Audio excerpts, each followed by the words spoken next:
So many of y'all have heard of the prodigal son. The prodigal son is one of the best stories in the Bible because it depicts how Christians are. Whether you are, let's just say, you didn't know you knew the faith, you ran away from it, like you partied and did all that other stuff, and then you came back to it, or you stayed in the faith, judged others that went and did their own thing in the world. Whatever you did, maybe you were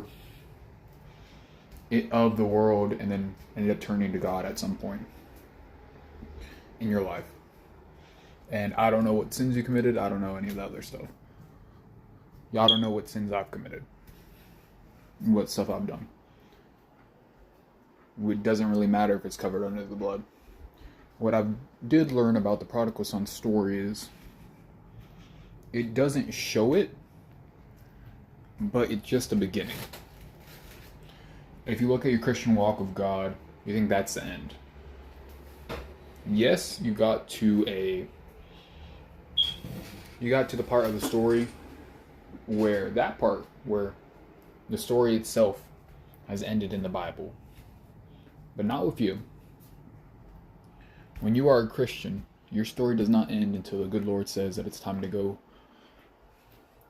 Your story does not end until God says, okay, your time's up. We don't know when our stories are going to end, but I know that when the good Lord says it's time for us to go, it's time for us to go. And we don't get to say so. The reason why I say it's just a beginning is because at the end of the day, the prodigal son story is a representation of all of us once we go back to God. But it doesn't end there. God still asks us to do more. The prodigal son didn't die whenever he came back to his father. He still lived, and he still had to deal with the consequences of his actions.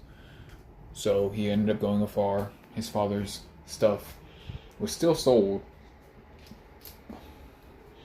and the brother had hate towards him, or had jealousy towards him. He still had to go deal with the consequences of his brother being jealous. He still had to deal with the consequences of the scars that he got while he was there. It doesn't mean that God can't heal him. It just means that God will take his time to heal, just like the world takes its time to destroy. But God will heal you to the point that you are able to go heal others and go tell others not to make the same mistake you did.